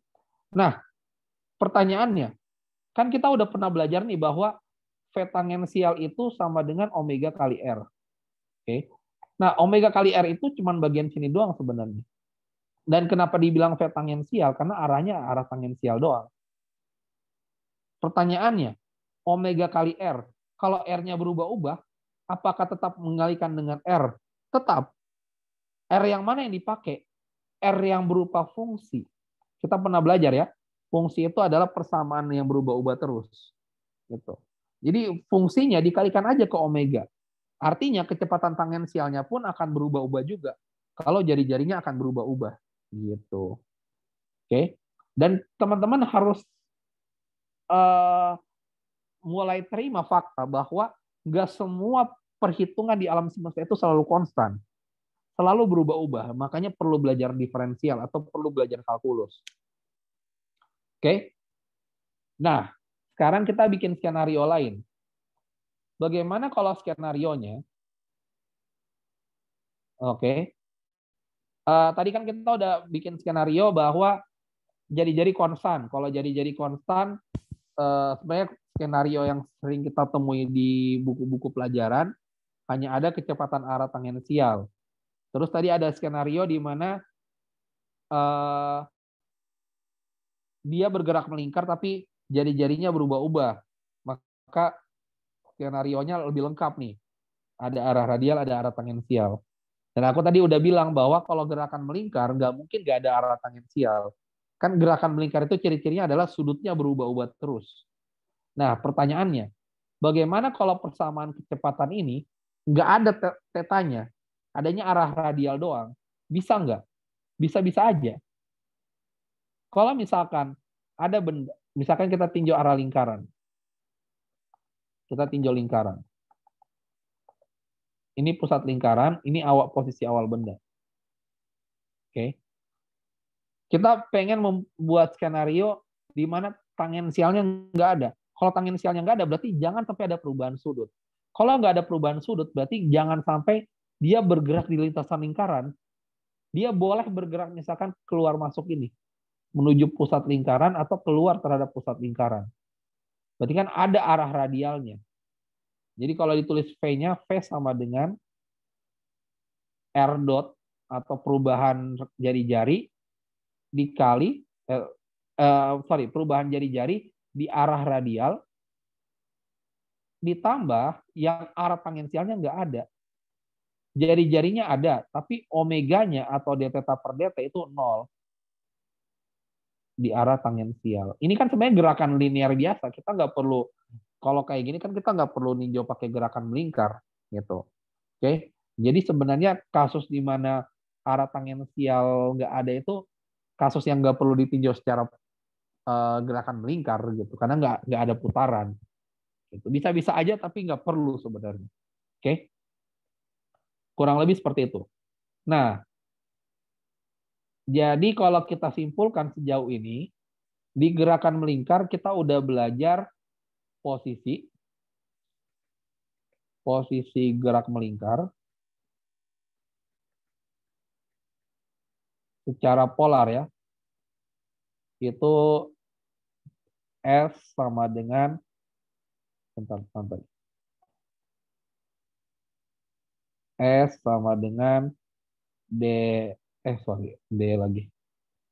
Jari-jari di arah radial. Terus kita udah belajar juga tadi bahwa R topi itu bisa diuraikan jadi cos theta X topi ditambah sin theta Y topi. Dan apalagi tadi, theta topi bisa diuraikan jadi min sin theta X topi ditambah cos theta Y topi. Nah, kemudian dengan penurunan yang tadi kita udah bahas, maka kita menemukan fakta bahwa kecepatan pada gerak melingkar. Oke, tentu saja tinjauannya koordinat polar ya. Itu V-nya sama dengan R dot R topi ditambah R omega. Aku langsung pakai omega aja ya. Atau kalau enggak pakai ini aja. Theta dot. R theta dot itu omega sebenarnya. Perubahan sudut terhadap waktu di arah theta topi. Oke. Nah, seperti yang udah pernah aku bahas bahwa kalau misalkan tinjauan kinematika pasti ada posisi dihubungkan sama waktu akan menjadi kecepatan, dan satu lagi adalah percepatan. Sekarang kita coba uraikan bagaimana dari kecepatan menjadi percepatan pada tinjauan koordinat polar. Oke. Nah, tinjauannya seperti ini. Kita sadar percepatan itu kan sebenarnya adalah perubahan kecepatan per perubahan waktu. Sesimpel itu. Oke. Terus kita uraikan. D per dt dari R dot R topi ditambah R theta dot theta topi. Nah, ini akan menjadi dua uraian yang berbeda ya. Karena ada dua bagian nih. Ada yang ini sama yang ini. Kita mau turunkan. Oke, sekarang kita coba turunkan dua-duanya. Kita mulai dari yang sebelah kiri dulu nih, yang R dot R topi. R dot R topi kalau diturunkan, maka dia akan menjadi itu langsung aja ya, itu gampang, itu langsung R. Karena R topi itu adalah nilai konstan, kita langsung buat aja dia jadi R dot diturunkan satu kali lagi berarti jadi R double dot. Karena R dot itu adalah turunan terhadap waktu dari R diturunkan lagi terhadap waktu, berarti turunan dua kali terhadap waktu dari R. R double dot dari R topi. Nah, ditambah. Ini kita kasih kode biru aja. Sekarang kita turun ini, yang kode biru ini. Theta topi nggak ada masalah. Oke. Theta topi nggak akan jadi masalah. Kita akan menurunkan R theta dot. Oke. R theta dot. Nah, R theta dot kalau diturunkan, nanti kan akan menjadi dari R-nya dulu. R-nya itu, bentar. Aduh, aku bermasalah nih, salah tinjauan. Oke. Ini harus ninjau pelan-pelan berarti. Aku lupa R dot itu ternyata ada uraiannya. R dot itu ini, ada cos theta di dalamnya. Begitupun theta dot. Ada theta di dalamnya, jadi dia berubah-ubah. Nah, kita coba uraikan dulu yang warna merah ya. Kita uraikan dulu yang D per dt dari R dot R topi. Itu nanti akan menjadi dr dot per dt dikali R topi ditambah, ini aturan turunan kali ya, sering aku ulang, ditambah R dot kali dr topi per dt.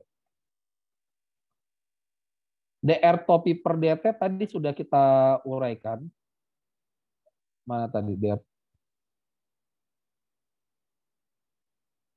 Ini tadi.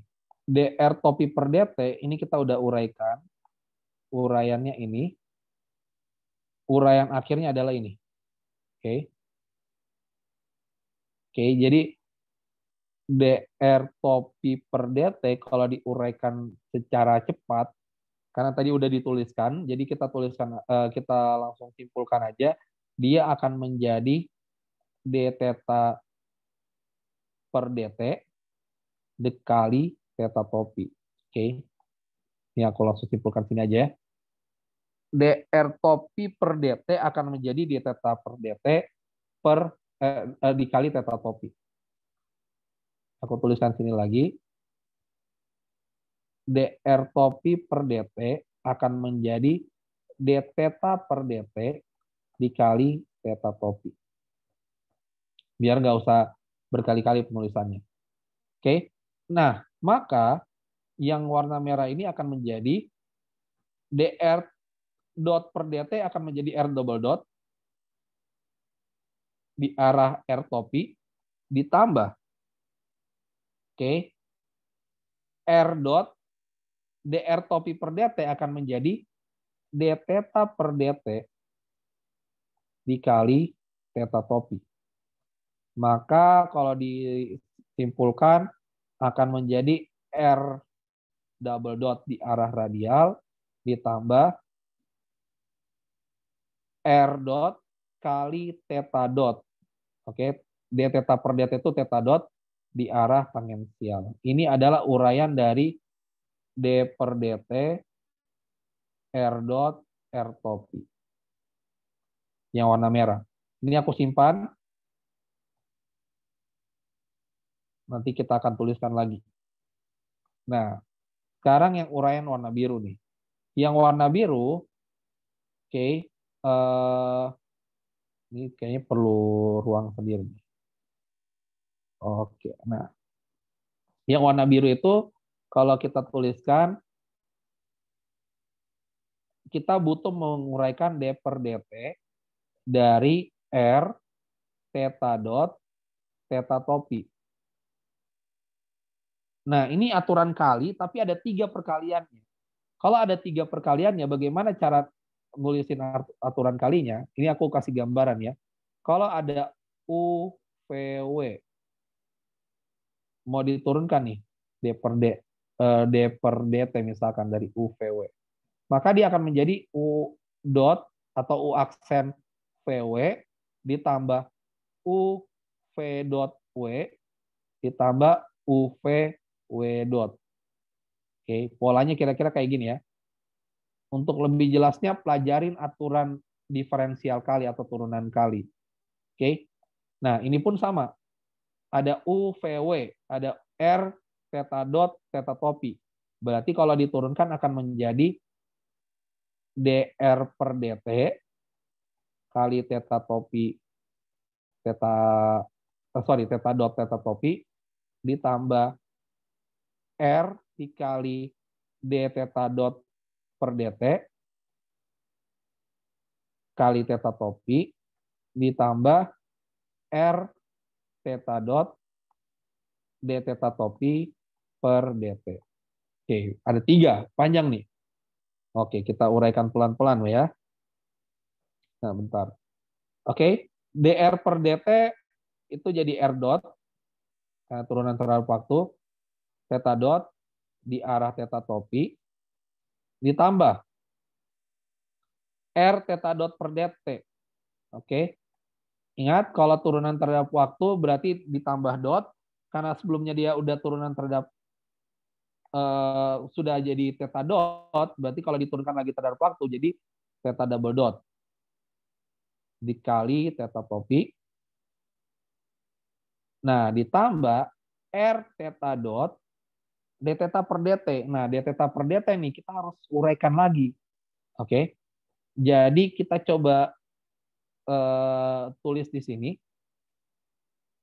d theta dot per dt. Apa sih uraian d theta dot per dt? D per dt dari apa itu theta dot? Theta dot itu tadi adalah min sin theta x topi ditambah cos theta y topi. Nah, kalau dia yang theta topi atau r topi itu kalau kita turunkan kan masih mengandung sin theta dan cos theta, masih mengandung sudut di dalamnya.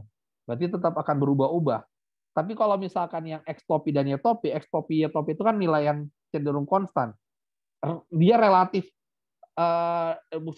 dia tidak punya arah sudut atau apapun yang berubah-ubah. Jadi ya udah kita nggak perlu bayangkan aja dia sebagai angka yang konstan gitu. Jadi kita cukup turunkan sin theta sama cos theta-nya aja. Nah, min sin theta kalau diturunkan terhadap waktu nanti akan menjadi, ini aku langsung tulis cepat aja, min cos theta menggunakan aturan rantai ya, d theta per dt di arah x topi. Cos theta kalau diturunkan jadi min sin theta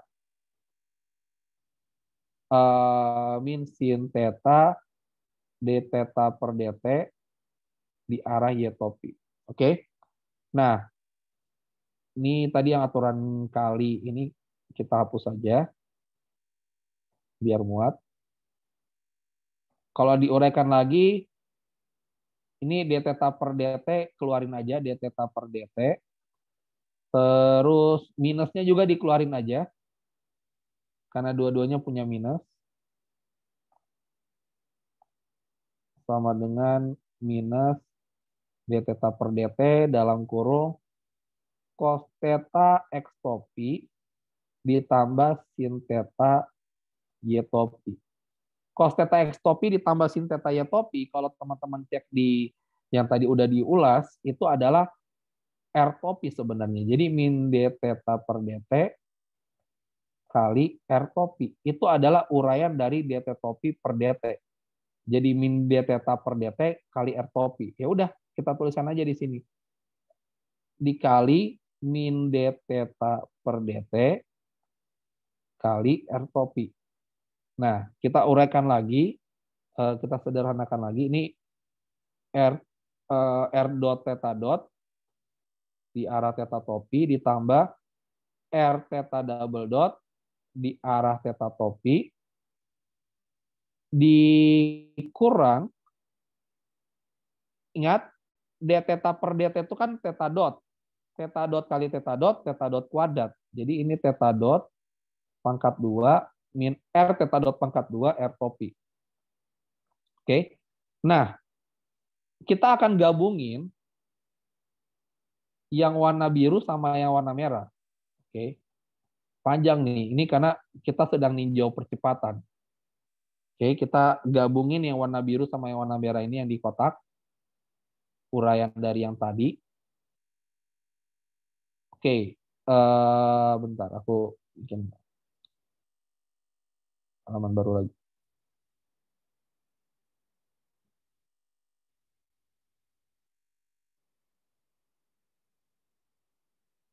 Oke.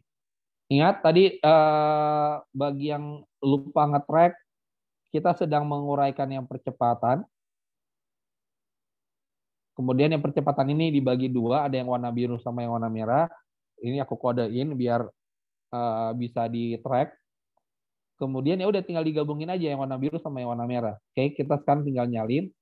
Jadi kita kalau tuliskan A sama dengan dV per dt itu sama dengan mana tadi? D per dt dari yang warna biru, yang merah tadi, R dot R topi ditambah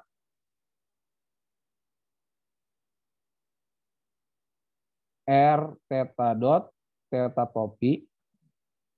Oke, sekarang kita uraikan nih yang warna merah itu, yang warna merah. Kita intip aja warna merah tadi itu apa?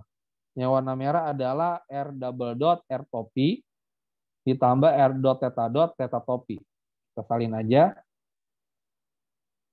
Sama dengan R double dot R topi ditambah R dot theta topi. Betul. Nah, sekarang yang warna biru kita salin nih. Warna biru ada di atas. Jadi gampang, tinggal tulis saja. Ditambah R dot theta topi ditambah R theta double dot theta topi dikurang R theta dot pangkat 2 di arah R topi. Oke. Yang bisa digabungin aja. Yang bisa digabung itu adalah ini nih, dua ini. Oke. Dan kita coba pisahkan antara arah radial sama arah tangensial. Oke. Arah radial sendiri, arah tangensial ini yang kulingkarin bulat, arah radial yang nggak dilingkarin bulat. Yang arah radial di kedepanin. Oke. Yang arah radial berarti akan menjadi R double dot dikurang R theta dot pangkat 2, ini yang arah radial, ditambah yang arah tangensial digabungin, berarti menjadi 2R dot theta dot, ditambah R theta double dot, ini aku tutup kurung, di arah tangensial. Oke. Ini adalah percepatan yang arah radial dan percepatan yang arah tangensial. Oke. Nah, bagian notasi matematikanya ini mungkin akan rumit buat teman-teman, tapi ada satu fakta yang aku pengen tunjukin secara konsep di sini. Oke, teman-teman tentu sudah sebagian teman-teman tentu tahu bahwa ada istilahnya percepatan sentripetal. Percepatan sentripetal. Apa itu percepatan sentripetal? Percepatan sentripetal itu kan adalah percepatan yang muncul karena ada gerakan melingkar. Kalau benda memiliki gerakan melingkar, ingat, kalau benda akan memiliki gerakan melingkar, maka ada upaya untuk mempertahankan benda, mempertahankan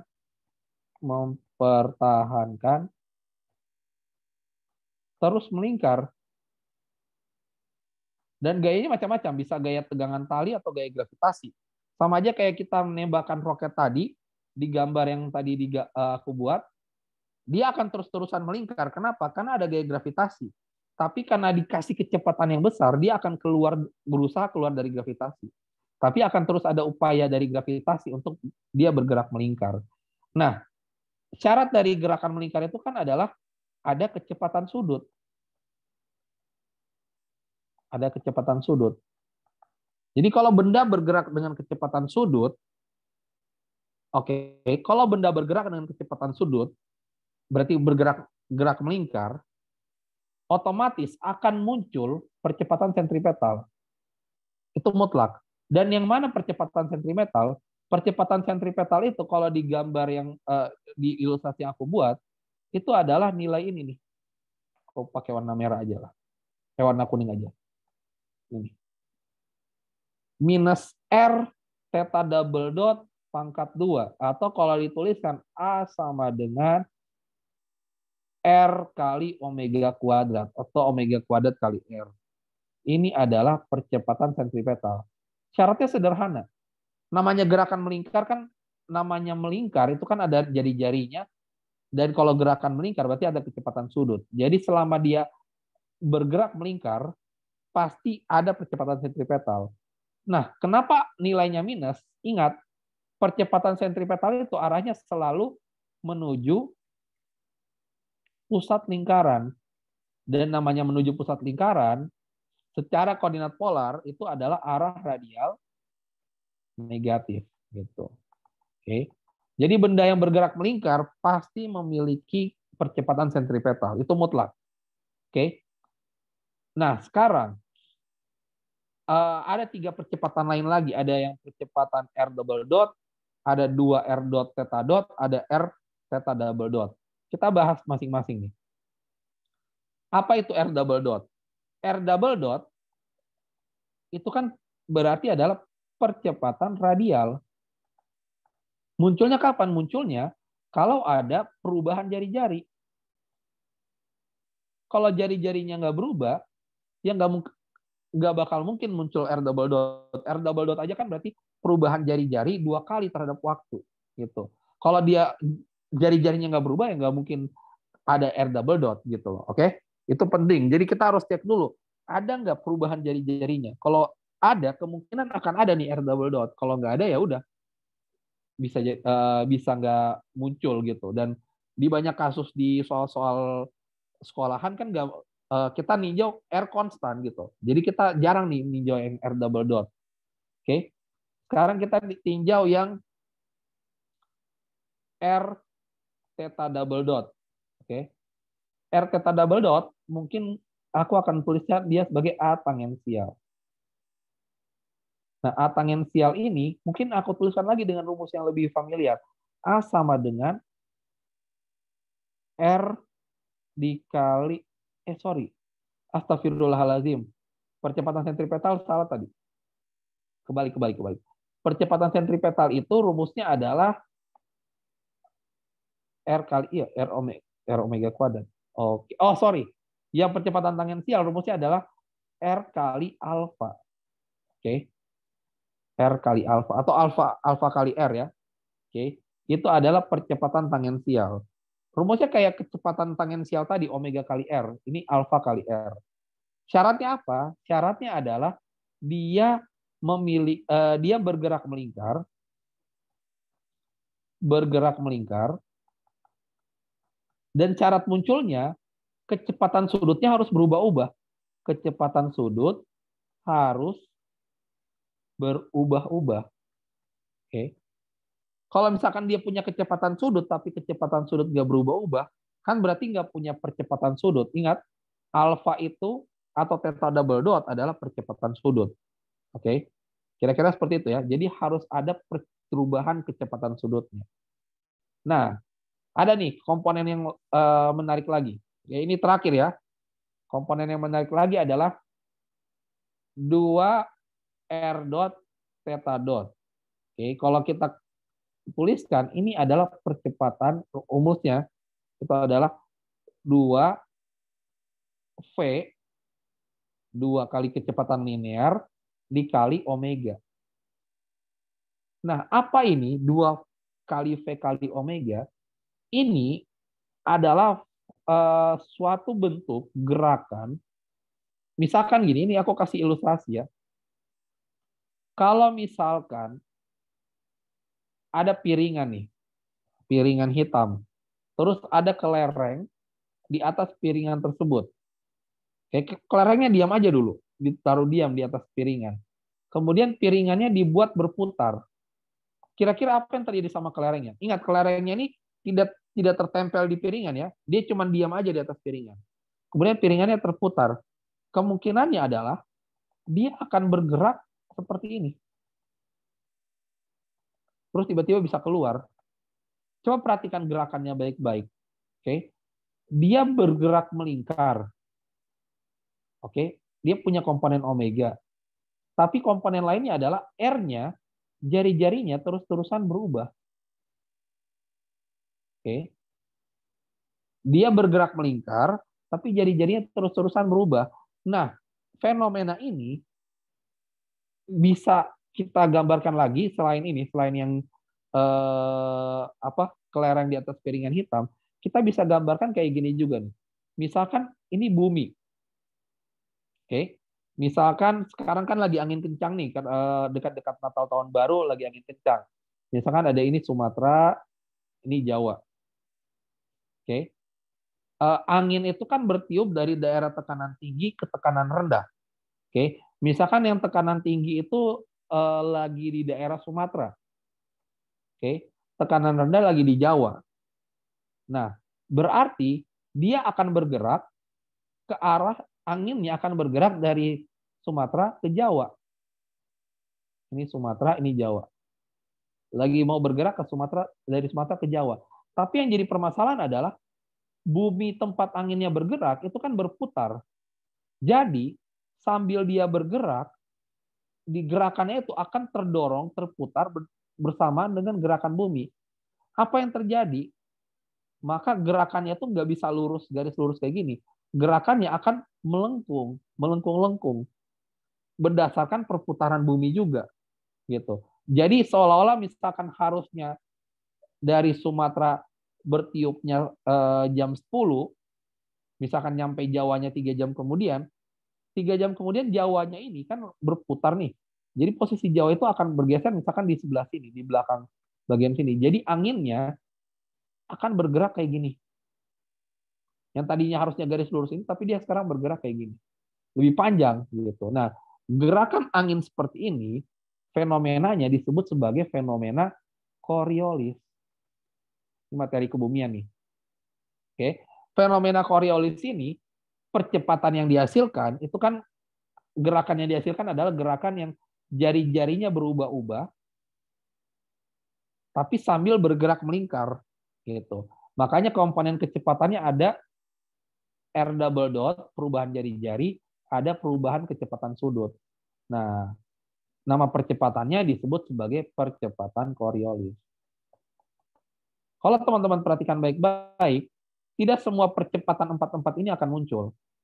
Tapi percepatan yang pasti muncul di gerakan melingkar adalah percepatan sentripetal. Dan arahnya sudah pasti menuju pusat lingkaran atau radial negatif. Yang lain itu berdasarkan kondisi aja. Oke, terutama Coriolis dan radial itu pada kondisi tertentu ada gitu. Biasanya cenderung susah untuk ditemukan. Oke. Sampai sini Aku rasa cukup, berarti kita cukup 2 materi aja dan ini sudah cukup berat juga materinya. Semoga teman-teman bisa menangkap materinya dan karena waktunya juga sudah habis, jadi kita akhiri saja. Nanti rekamannya aku nggak tahu ya bagaimana skenario dari Katalis. Nanti teman-teman bisa mintain ke admin. Mungkin ada skenario di mana dikasih gratis rekamannya atau berbayar, aku nggak tahu. Tapi semoga selama 5 minggu ke belakang teman-teman mengikuti pelatihan gratis dari Katalis ini bisa menjadi batu loncatan penting untuk mulai siap untuk mulai mempersiapkan diri di pelatihan di persiapan tingkat kota, oke, okay? Atau kabupaten. Dan mungkin bisa menjadi langkah awal teman-teman untuk berprestasi lebih di OSN Fisika. Itu dan mungkin bisa menjadi salah satu kontingen timnas. Amin. Oke, okay? Aku cukupkan dulu.